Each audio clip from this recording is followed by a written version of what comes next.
be yourself, be friendly, be open, be polished, but like be yourself, because the selection process becomes so much more accurate. The type of work we're doing, employment, labor law, you're dealing with people issues. And if where you are is not making it okay to ask for help, it's time to look elsewhere.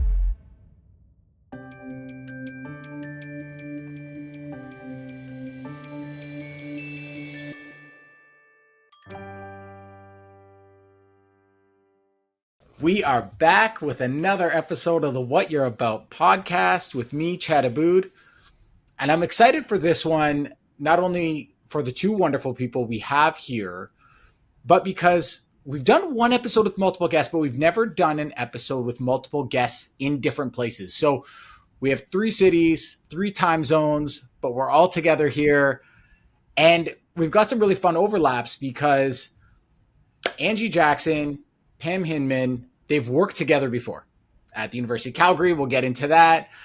We also separately have all kinds of cool connections. So Angie Jackson and I are both advisors to Goodlawyer. Pam and I actually worked at the same law firm and went to the same law school, but at different times. And so while you would think we would have all known each other from different times in our life, we all got brought together in the last kind of 6 months. And the tie-in to how we all got to know each other is Goodlawyer. And this season is a collab season with Goodlawyer. You both, I know, have had different connections with Goodlawyer and continue to. And what I think is really amazing is that you both have had such dynamic careers, and we're going to get into the atypical paths that you took with your law firm life, different countries you've worked in, different organizations you've worked in, going in-house, going back. And I think that's such a great reflection of what Goodlawyer stands for, which is lawyers should find a way and should have the path to build a career that's really intentional for them. It shouldn't just be forced upon them in a way that doesn't fit their life or doesn't fit their skills. And it should be equally as normal that companies get access to amazing talent. Examples would be like the both of you are, that, you know, those companies should have access to lawyers that are really talented and just feel like they don't want to operate in purely a law firm model or purely as a full-time in-house person. Maybe they want to work at multiple companies and that's just how they prefer to work. And amazing companies should have access to that kind of seasoned talent. So I think the overlap is a beautiful through line to designing a career that's very intentional. So Angie Jackson, director of legal at Uber, former GC of Pocket Pills. She's the ACC Ontario chapter director. She's worked in multiple countries from Anchorage to Toronto. And so we're going to get into the very dynamic and exciting path. And we also have Pam Hinman, who AGC at the University of Calgary, but also was a partner at Castlesbrock, where a law firm that I started my career at. And she's moved back and forth between them, which I really want to get into because this movement between law firm, in-house, back to law firm, and then sometimes also back to in-house, it's actually more common today than I think I ever remember. And so we have the perfect person to speak to different phases in your career and what you need. So really excited to have you both on here. Thank you so much for sharing your time. Thanks for having us. Yeah, I'm excited. This will be great.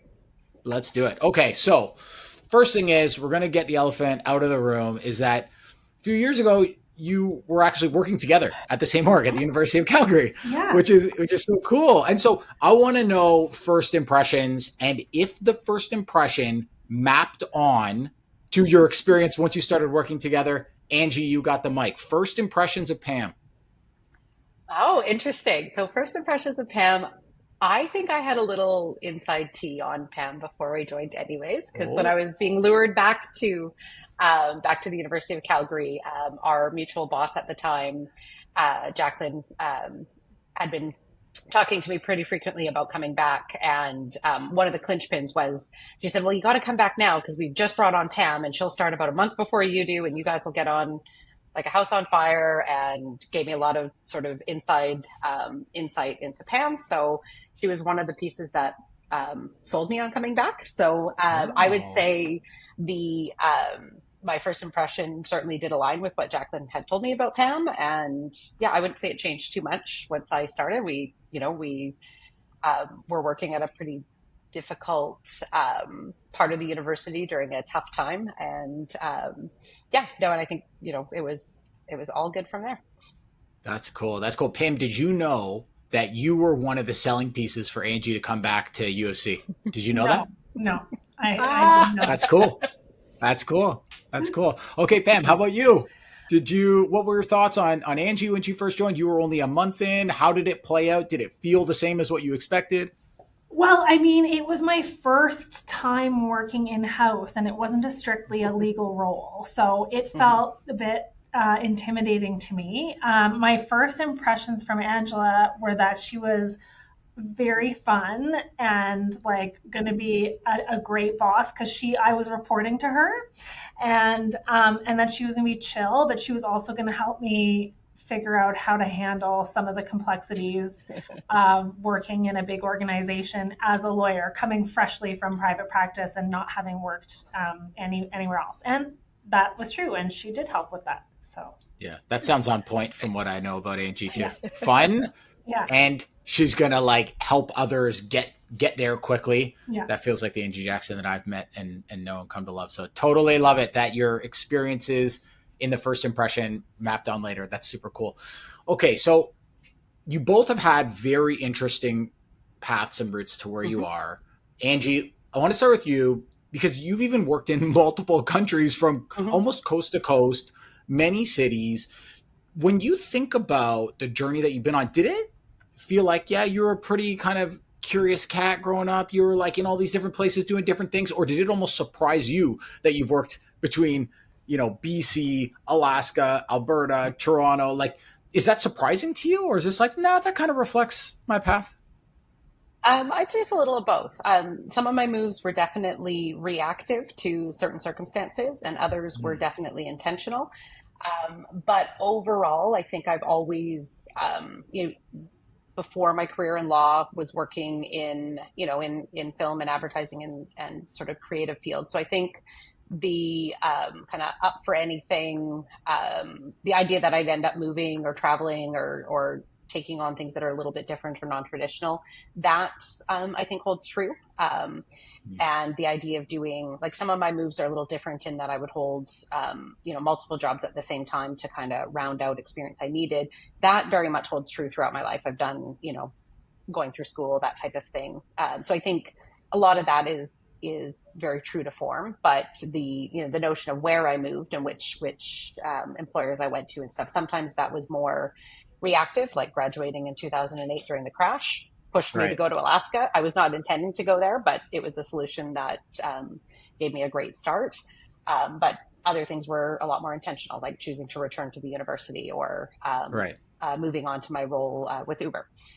I would love to hear a little bit about this Alaska piece. I think that's the people have got to be asking you about that all the time. So you're coming through in what was a tough moment in the economy, tough time for lawyers.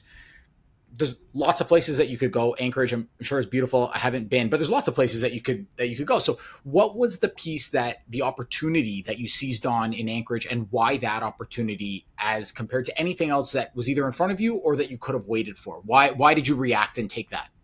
Yeah, so I had done my law school in the US. So I was down there on a visa. And the initial plan had been to go into private practice in Seattle. So that was the intent. I wanted to work in the US for a few years before eventually coming back to Canada, but I didn't want to come back directly after law school. But then when everything crashed in 2008, almost all the big firms deferred their associates.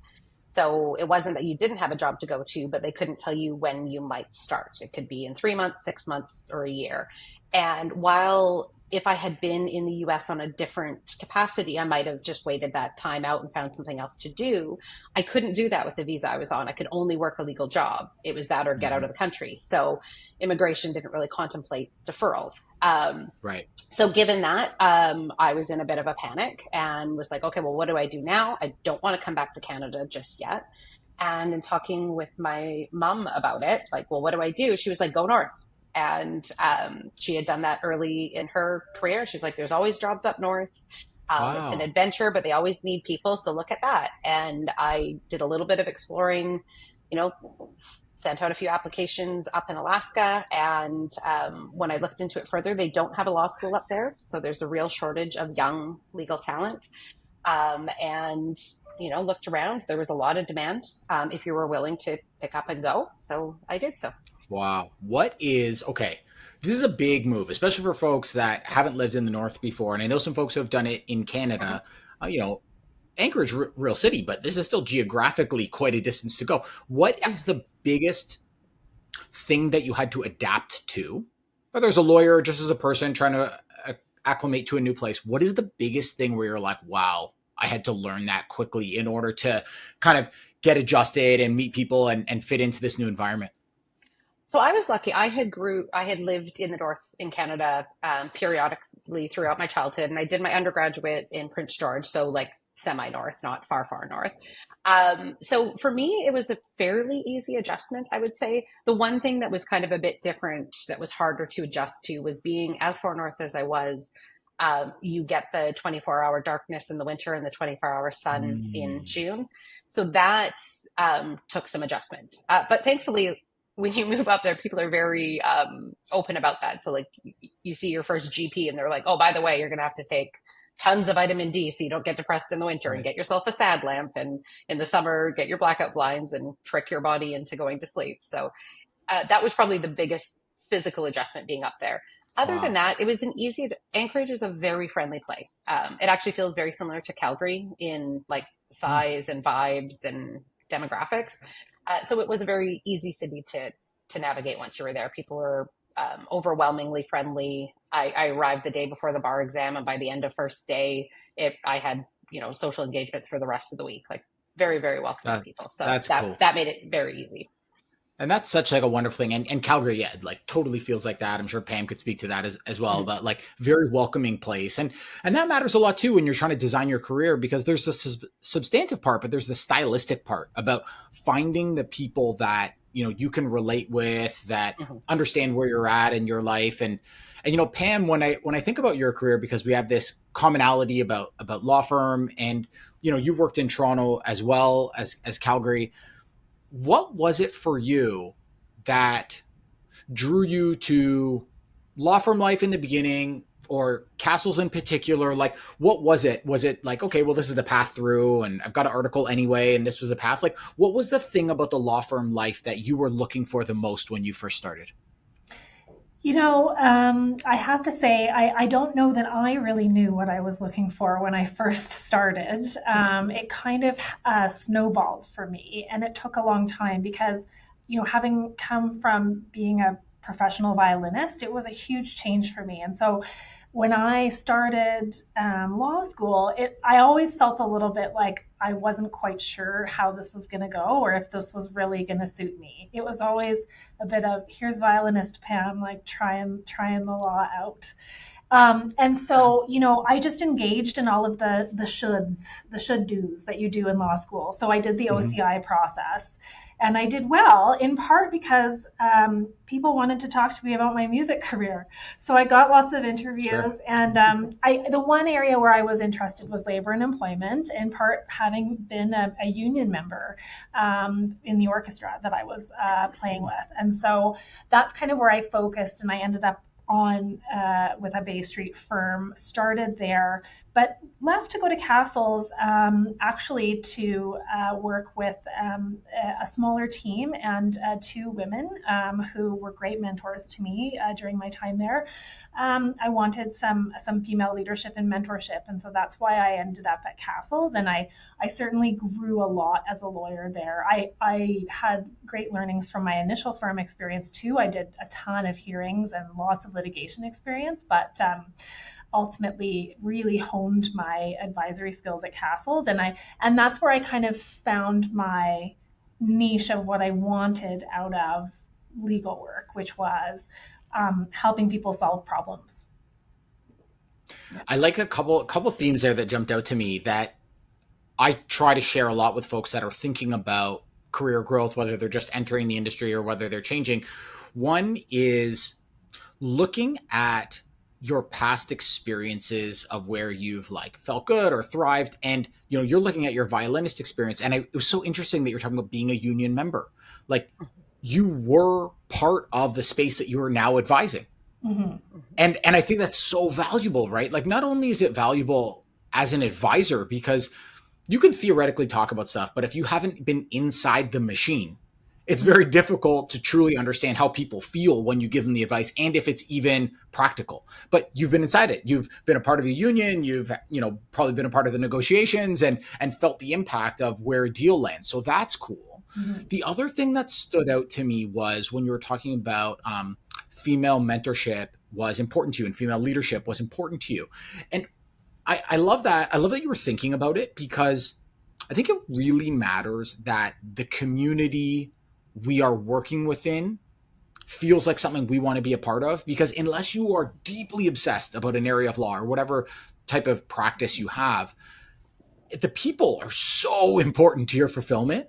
And so it definitely feels like you had some intentionality around that. Was that coming out of being a violinist and thinking about who your teachers were and what kind of orchestra you were playing in? And like, was that how you got that intentional about looking for the female leadership and that sort of thing? Or was it just you were learning it as you went?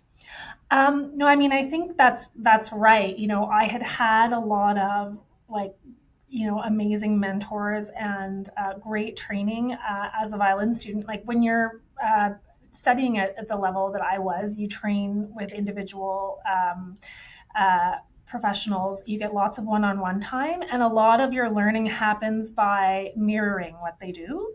And I knew that was how I learned.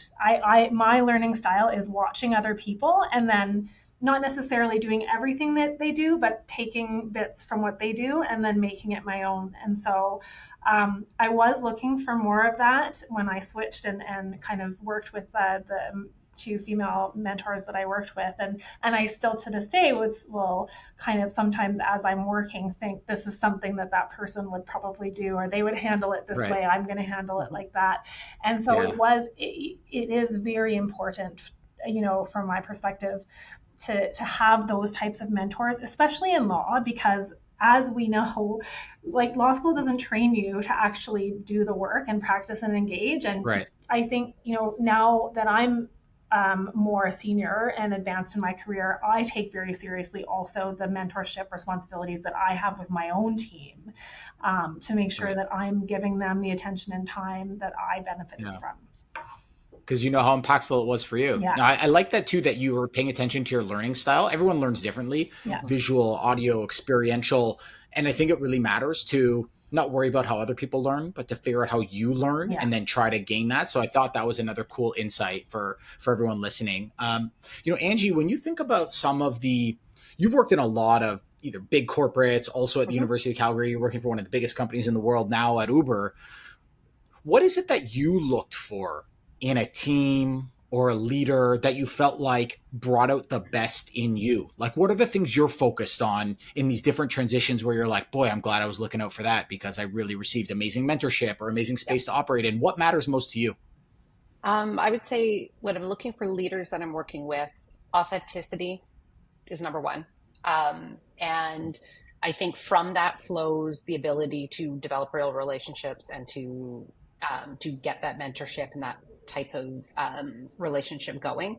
If you're working with somebody who is not very authentic in how they present at work or doesn't know themselves well, you're not going to get the same experience.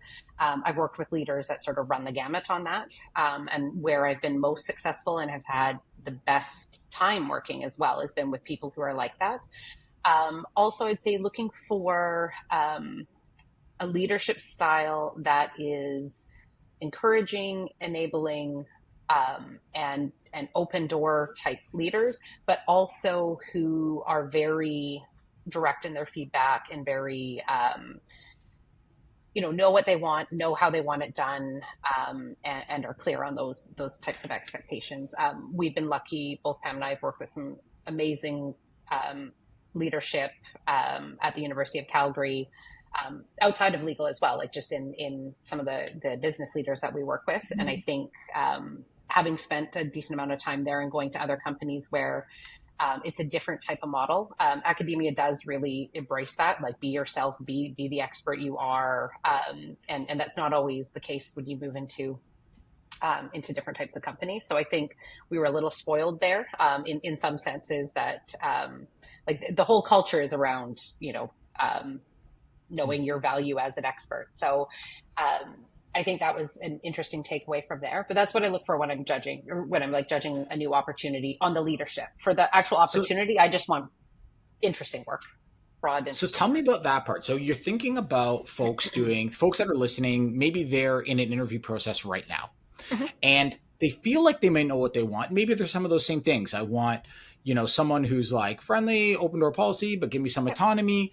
But how do you vet for those things when you've moved to different roles? So you're looking for someone who's authentic. How Yep. are you vetting authenticity when you're in an interview process to know if you have a decent sense if you're going to get it or not? Because some people present really well in a Yep. 45-minute meet and greet, but then it can look very different. So how have you either learned from it because you're thinking, ooh, could have vetted that more, or Yep. how have you done it really well where you're like, ooh, thank goodness I vetted that person? So I would say paying attention not just to how people answer questions, but their willingness to in how they answer them. So like one thing, like when I'm interviewing, if I'm asking for, like, if I'm evaluating, say, a potential company to join, I always want to ask about their pain points, because I mean, no company's perfect.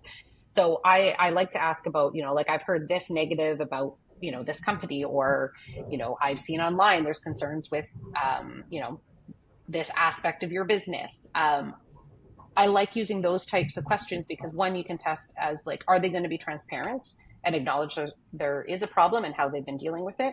Or are they going to look at the question and say, oh, like, just put a shiny spin on it. No, nothing to see here. Move on. I think that's um, a good testing question. I also just go with my gut. Like, some people you connect with and some people you don't. And I think given the types of roles we have, we spend a significant amount of time at work. We have to work very closely with the people that we're working with. And given that we're in an advisory position, there needs to be trust there. If I've spent half hour, 45 minutes talking with somebody and there's no connection, to me, that's a bit of a flag. There's, sometimes it's something that you would still say, okay, well, this is an amazing opportunity. I'll spend more time working on developing that relationship. But we've all been in interviews where you just connect with somebody. That, I say, is worth paying attention to. It Yeah. it's there. And other than that, I can't really think of anything else that would be like, just watching how people answer is my big piece. One thing that jumped out to me, which it makes so much sense, especially for your nature, is that, like, I think you're a direct person. I think you appreciate directness. Mm-hmm. And so you're being yourself in an interview by being Mm-hmm. direct. I don't know if everyone would ask that question. Hey, I looked on Glassdoor, FYI, 2.2 stars. What's going on? I Yeah. don't know if everyone would do that, right? Yeah. But you're a direct person and you appreciate directness. And so I think by being yourself, and, of course you're doing this Mm-hmm. in a polite and professional Oh, way, of but, course. like, Yeah. by being yourself, people are getting to know you quite quickly. Like, okay, Mm-hmm. Angie's a direct person and she Yeah. wants directness back. And so that's great because you're showing more of how you would operate to the business, which is good for a business trying to identify candidate fit.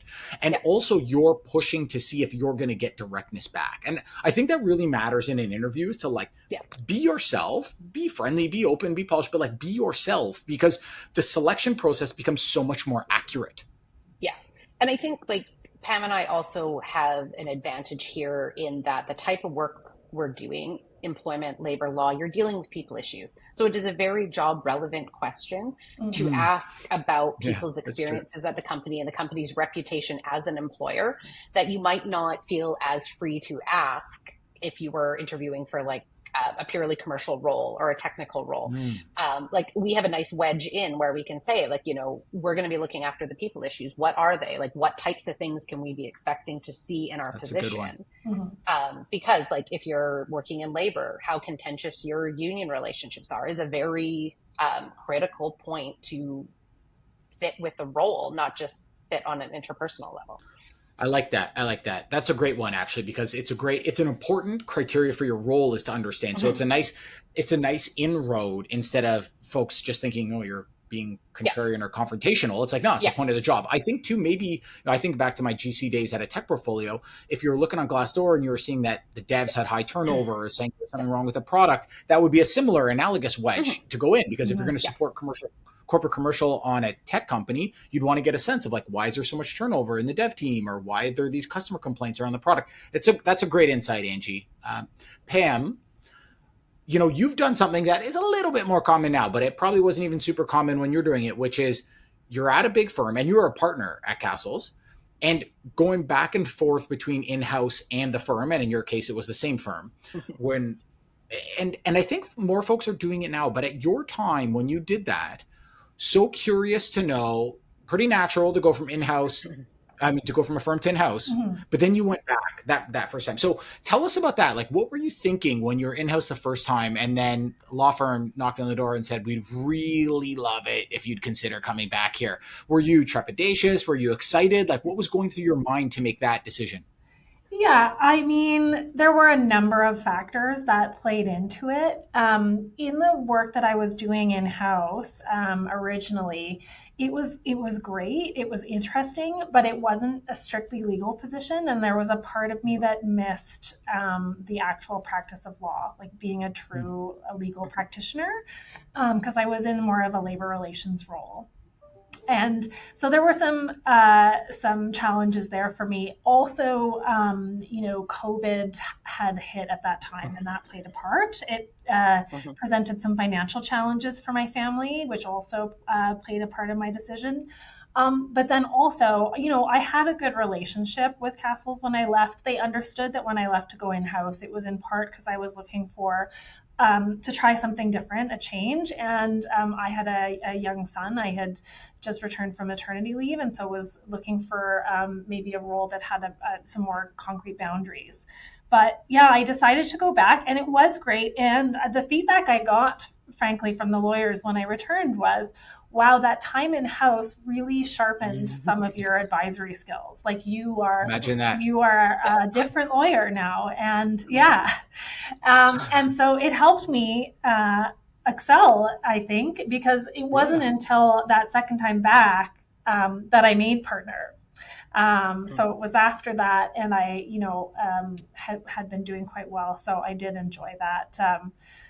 It makes so much sense, right? I think it was historically, and probably still is today, one of the most undervalued pieces of a lawyer who's been in house is that when you come back into a firm, you're not just talking about theory that isn't reality. I always think about this when I watch a CLE panel.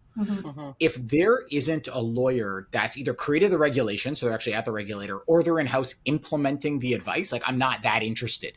Because the law firm part is important, but it's basically taking the regulatory piece and trying to gain some insights into, like, okay, this is what, you could do or what it means. But unless you either created the law or you're implementing the law, I don't just want to know about the in-between slice. And so I want to see Pam or Angie on the stage standing beside a regulator and a law firm advisor to each give their kind of advice on the supply chain of the law. And I actually think that's one of the biggest things that law firms can benefit from, bringing back someone like yourself, like you went, to say, this sounds great.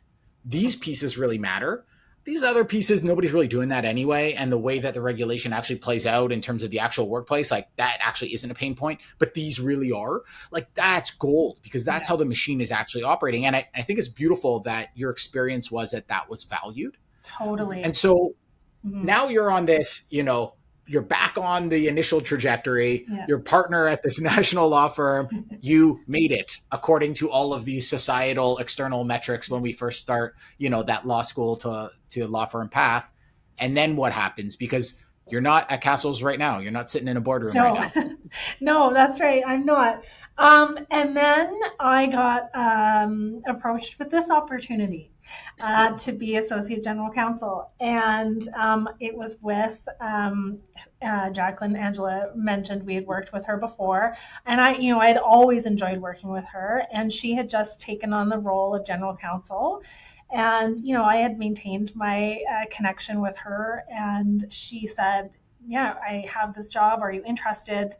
And as much as I, appreciated everything I was doing at Castles, I did find for me at that point that I was having a hard time managing the grind of the constantly needing to be available to the client demands with a young son.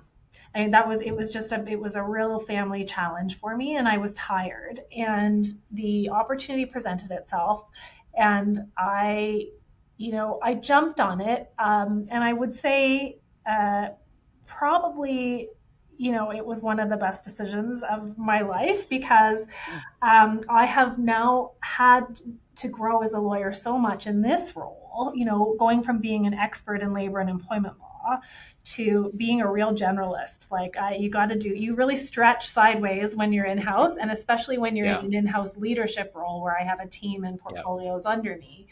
And so it's really, really developed my skills in a way that I like. And it's also provided me the ability to have more boundaries in terms of my work life. But what I will say, which I think is a valuable point, and it's been valuable for me, is that when I talked to our general counsel about coming over, I said, I'm coming here because I don't want to work like a partner. I don't want to kind of grind out the hours. I don't want to be on demand all the time. So I need to have boundaries. And she said to me, you can do that. I will support you in that, but you're the one that has to make sure that you set the boundaries. You're responsible for making sure that the boundaries are in place, because she can't do it for me. And she knew me, and Angie knows this about me. If you put me on something, I'm gonna kill it. I'm gonna work. And so, that was an important lesson for me, is that, you can be facilitated in a job to have boundaries, but you also have to do it a bit yourself too.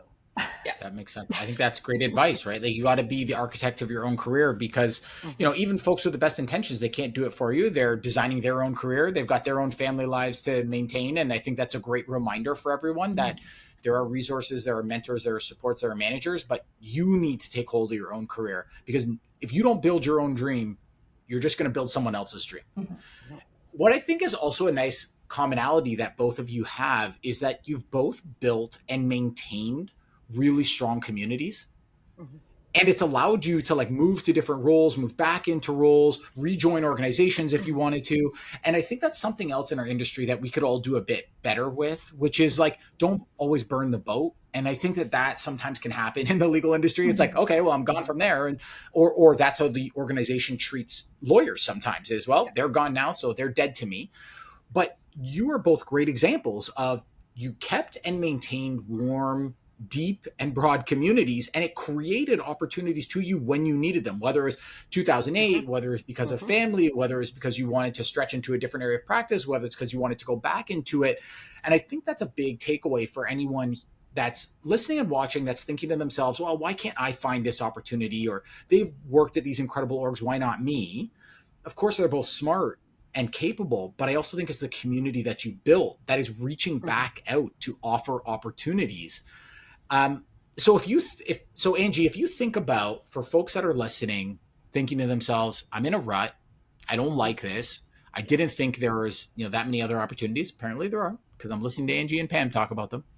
What is one thing you would say to folks, or to the earlier version of you, as advice to say, you need to do this if you really want to be the architect of your own career? What would you tell earlier Angie? I would say probably two things. One, you need to be open to options that are not the immediate step up. So I think as lawyers, we're all taught okay, you graduate law school, you get your articles, you're an associate, then you aim for partner, and that's the path. Or it's you do the same and you're an associate, then you go in-house, and then that's the path to GC. I would say one of the things that's helped me best in my career and was critical for some of the biggest jumps I made in my career was getting that breadth of knowledge and doing it in ways that were a little bit different. So the first time I was at the university, I was, very much in a legal counsel role, and it was strictly legal, but there was also not a lot of upward progression within that org at the time.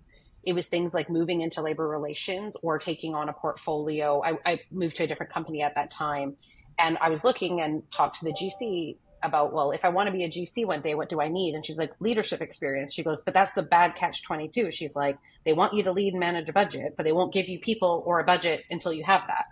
So in that job, I was like, okay, well, creative solutioning. In that job, the VP of HR role opened up, and it was not a legal gig, and it was definitely not something I wanted to be doing forever. But looking at that and putting my hand up to say, okay, I'll take this on for now, gave me the opportunity to get get those skills to tick those boxes. So I've done this a few times in my career, whether it's been in labor relations or taking a job that was a broader scope than what I originally had, because we both came up very much labor and employment. So taking on privacy and commercial and other things to broaden that scope. I think people need to keep in mind that you're not going to get all of those skills if you're following a very narrow path. Mm-hmm. So looking external. And then the other thing when you're saying about maintaining networks that I think is very critical is don't wait till you need a network to start developing a network. We've all been in positions where we're in a job that we dislike, or we've had layoffs or that type of thing where you're all of a sudden you need your network. That's not the time to start talking to people. It's making sure that, you maintain those as you can during, when you're working with people, when you move on to different things. Like Pam and I have stay in touch with other colleagues. Even just keeping that friendly line every so often keeps that ready. And then also being willing to help people when you're in a position to do so. Being somebody that, people feel free to call for advice or to run an idea past or to gripe or whatever, or making introductions when you can. Everybody likes to feel useful to other people. And the more you can do that for others makes it much easier when you need to then lean on somebody else for an intro or that type of thing, is to make sure that, you've invested some in those relationships. Yeah, those are critical insights. Okay, so to recapture those for the folks that are listening, because I think you should probably write them down, which is one is be open to other things. I mean, if I was just in this game for the money, I should never have left the partnership track. So you got to figure out what motivates you. And then as long as you're taking something, of course, everyone's got a cost base, but as long as you're managing a cost base, it doesn't have to be so linear. Because the more that you gain different skills, number one, you can validate for yourself whether you actually care about that thing or whether you just thought you cared. And then two is you create a whole new network of people that are going to see you shine and create other opportunities for you. That's huge. The other one, massive fan of give first, which is the way I think about community. Like if you want to build community and you want to get in the middle of community, the fastest thing you can do is give. Mm-hmm. If you're waiting for Angie or Pam or Chad to show up and say, well, here you go, you're gonna be waiting a long time. You want to get in the middle of a conversation fast, start giving. And it can be as small as, you don't have to give jobs to people. The fastest thing you can do is like, hey, Angie, saw you at ACC in Nashville. You're bringing people together and, you're bringing such a nice vibe to it. And just wanted to say, appreciate you for that. Now you're immediately in the ring with Angie Jackson. Who's not going to respond to a nice note like that? I think it's a lot quicker and no cost than people think to build community. And so those are two amazing ones. Okay, Pam, now you're under the pressure. Those are two good ones. All right, Pam, what do you think if you're going to talk to earlier Pam about this interesting version? And you were also a violinist at the Canadian Opera Company. You already had one career in the bank at that time. What would you say to that Pam who was playing the violin for everyone about this career path that you would end up pursuing in the law between law firm and in-house? What would you tell her? I would tell her there's no magic to it. It's everybody struggles to figure it out. You're not the only one. And don't be afraid to ask for help. And it's okay to ask for help. And if where you are is not making it okay to ask for help, it's time to look elsewhere. So I would say that's a really critical one. Yeah. Nailed it, Pam. Because it took me right back to the beginning of when I took on this GC role. It was massively acquisitive and bringing the synergies of all these different companies was very stressful. And what you said was one of the things I used to always hold on to, which is set up a phone call. Yeah. You're stressed, you don't know the thing. I will make it a big deal in my mind. If something feels negative, I can make that thing huge. It's never going to get solved. It's going to turn into a disaster. And what always made it better was just calling someone and saying, hey, Pam, I don't know what's going to happen to this thing yet. Feels like a big deal to me. Is this a big deal? What should we do? Who should we call? Just that little connection point with someone where you're saying, I think it's this direction. So you're showing up offering something. Does that sound right or not? Is massively relieving for me. Totally. Because when you're a relational learner, that's how I learn. And, for lots of folks, like you were saying, Pam, you're very experiential. You like to see it done. It can reduce the stress because you're learning out loud with someone. And so for me, that was so impactful. I wish that I had you in my pocket when I was going through all that stress 5 years ago, because that's great advice, Pam. That's great advice. I love that. Okay, what would you say, Angie, to folks that are very scared about taking an atypical path? You know, you've gone to Anchorage and Mhm. you know, you've done the atypical version. For folks that are really scared about what atypical paths look like, what's kind of the most comforting message that you've taken out of, you know, taking your own atypical path to become, you know, director of legal at Uber? What would you say to folks who are really scared about stepping off the linear path? I would say do it with intention. So look at what your alternate paths available are. Look at what they have to offer. Don't take a very narrow view. If at the end of the day you want to be a general counsel of a company, look at what's needed for that and start ticking off the list. If that means you need some leadership experience, if that means you've only been doing labor and employment for the last 5 years, you now need some commercial privacy and something else. Look at where your gaps are and then be intentional about the roles you choose, and understand it's okay to take something for a few years to close a gap. Not every job has to be your end point. I know, especially in law, like historically, that was always the thing. Find the firm, put in the work, make partner, you're there forever. That's not the reality of work anymore. So it's okay to look at an opportunity for what it can provide you in the short term or the shorter term, but understand that when you take those leaps, you still have to do a great job in those positions and commit yourself to them while you're there. Because you don't want to do this in a way that you're questioned as to why you're jumping or why, why you've done a short stint at a place. Be intentional about it, but then Right. also look, there's all kinds of alternative ways to get the skills you need. If that's something like, for me, at a period of time, Goodlawyer was a good option for me. I wanted to pick up some other work, get some exposure to smaller companies and what startups felt like. That was an opportunity to do that. I was able to do that on top of my regular job, so it worked out well for me. But it doesn't always have to be all or nothing. So I just get creative in how you source what you need, but then also be very clear on what you're wanting to get from any lateral or non-traditional move. Yeah, I love that piece. It's almost like that's even a more thoughtful version of the advice of make a list when you feel Mm-hmm. stressed. Yeah. And, you know, like you're doing a cross functional project or you're working with many different stakeholders and it just feels massive. And the advice is always like, break it down, write Yeah. it down, knock it off. And, you know, that's, you know, you gave a much more thoughtful version of that advice, which is like, be intentional, describe it to yourself, go after the pieces. And I also like, you know, the good lawyer, you know, thought there is like test and learn. Yeah. If you think, oh, maybe I want to be like a lawyer to startups, what Yeah. is the fastest, lightest weight way you can actually see if that's for Yeah. you? And so you tested it through the Good Lawyer platform. That's beautiful advice. Okay, Pam, for folks that are stressed, scared about either moving from a firm into in-house or moving from in-house back to a firm, what is the thing maybe that you thought was going to be super scary that you're able to solve or wasn't as bad as you thought that might reduce some of the stress of folks making the shift between those two types of roles? Mm-hmm.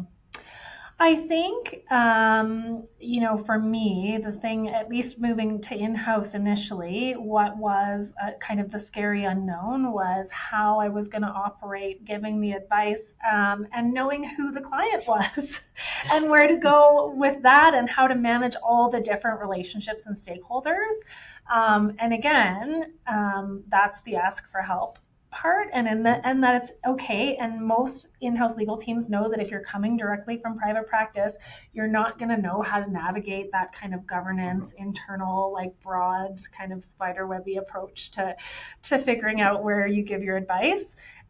Angie was great for that for me when I came, and going back, I think it's about relationships, right? And so if you are confident in the people that you're going to work with, and that you'll be supported, which I was. I will always have a fond place for the folks at Castles that I worked with there. You'll be supported, and that's key. Is not going into the unknown and making sure that you have a good relationship with the people you're going to be working with.